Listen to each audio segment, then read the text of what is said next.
तू आभाळाचा जणू शुक्र तारा, मी दूर सुनासा एकला किनारा.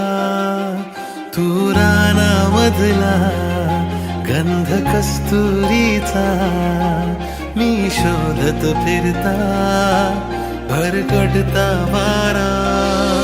मी तुझीच रे म्हणूनही ना माझी झालीस तू, रंगलेला डाव अर्धा का सोडून गेलीस तू.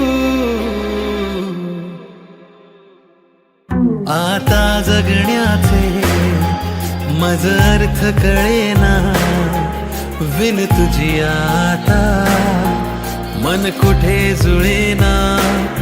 दूर जावे म्हटले तरी वाट मिळेना, बिन तुझी आता मन कुठे जुळेना.